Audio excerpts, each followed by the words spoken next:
Well, I want to talk about your previous release as well, The Ascension, because there's a great track on there, actually the track that you guys close with tonight, your cover tune of Nirvana's Breed. Tell me a little bit about how you chose that specific cover, and if you find yourself heavily influenced by 90s grunge. I'll answer the second part first. Yes, I do. I do. You know, everything that I learned about music, I learned from things that I listened to as a kid, you know, which was 90s grunge, you know. And also, oddly enough, a lot of East Coast hip hop.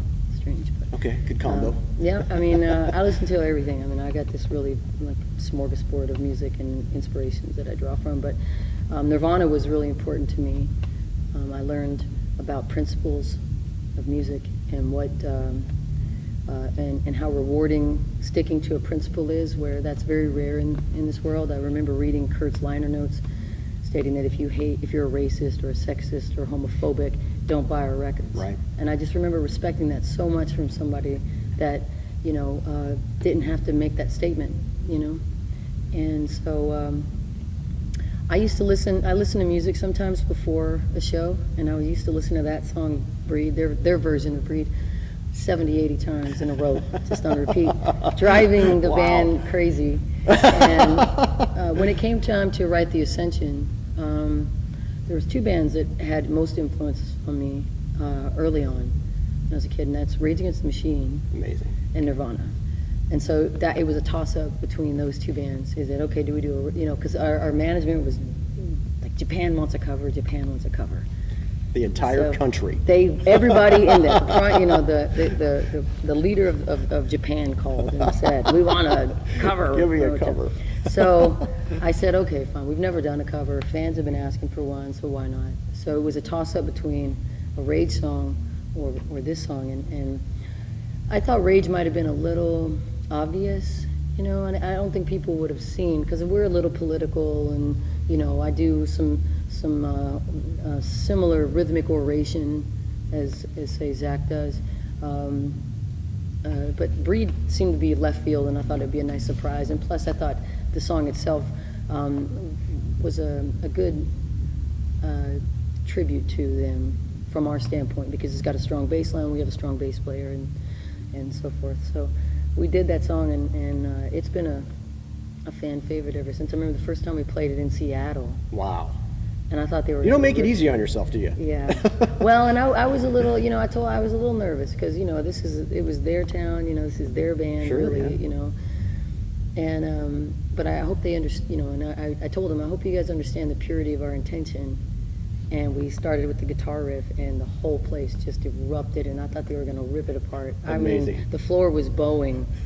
I could feel it on stage. The floor was bowing. So, and a lot of people came out and said, listen, when they were around, we never got to see them. And now you're our favorite band. So our other favorite band, you know, you guys are our favorite band's playing our other favorite band's music, and that's incredible. So it was a nice tribute. I hope everybody understands that that's what it was for. And as a fan of Nirvana, was there any hesitation that you thought, you know, out of all the bands to cover, sometimes those are the ones you kind of leave alone, because the original is nearly perfect, and is there ever going to be a negative kind of kickback? Were you worried about that at all? Not really, because I think we chose a song that was out of the sphere, you know, the communal sphere, those that just maybe dip down just a little into Nirvana without really knowing much about it. You know, we didn't cover Heart-Shaped Box, and we didn't cover Smells Like Teen Spirit. We covered a song that was probably a little bit, you know, under the radar for a lot of people. That, you know, I mean, we do get that. Like, we didn't know that was a Nirvana song, you know, from a lot of people. Like, how could you not know? But that's the reason why I thought that was a good tribute. And again, I only thought it was going to be a B-side sold in Japan, and then once it turned out, I mean, everybody from the label we were on at the time and our manager at the time and were just begging us to please put it on the record. And so they promised me in exchange that we were going to do some other exclusives someplace else. So we did, and I'm glad. It turned out well, you know. And I want to ask you about your experience last year of actually speaking at the Democratic National Convention. Tell me a little bit how those people, if they welcomed you in, here you are, a rock star, fully tatted out, got some piercings, sometimes that crowd not the most open-minded of people. How did that go over? It went over well. I spoke on behalf of Rock the Vote, so I think that, Perfect. you know, that Love kind it. of, yeah, it was a good platform.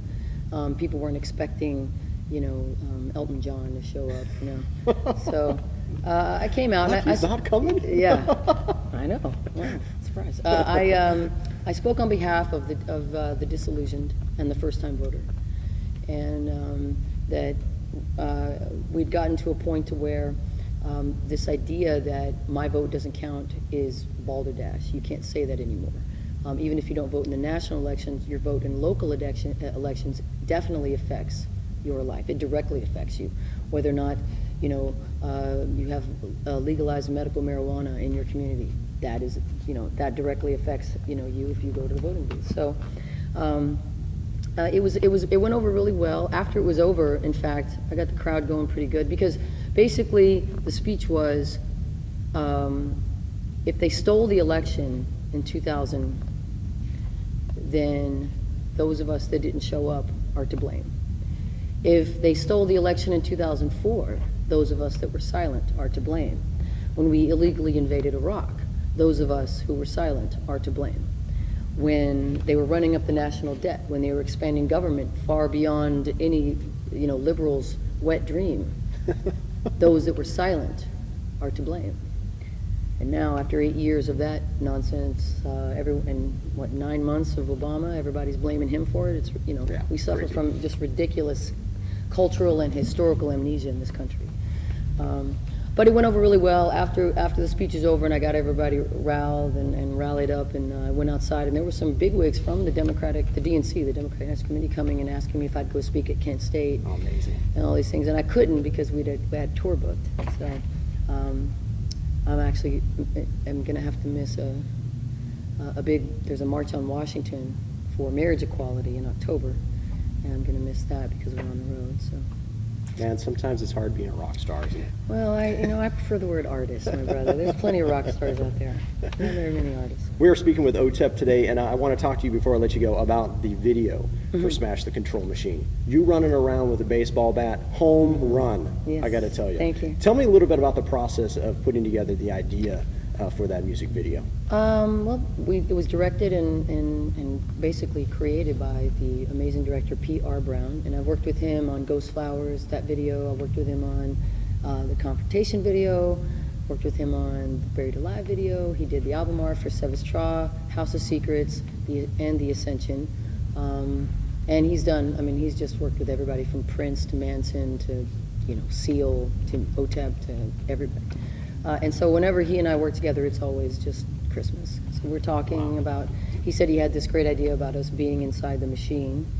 And so for me, it was about us being the virus that is destroying or attempting to destroy the control machine. So we film it on a green screen.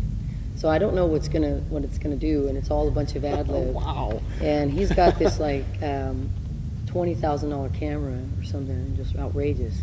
And I've got this bat, and he's doing this free floating thing where he's going around and getting really close to me. And I told him, I said, I think, you know, cut. I'm gonna break your camera, dude. You're getting too close to me. And he said, you know, don't, just go there. You know, don't hold back on kind of that. If I get in your way, it's my fault. I said, oh, hey, you want to break a $20,000 camera? I'll do it, dude.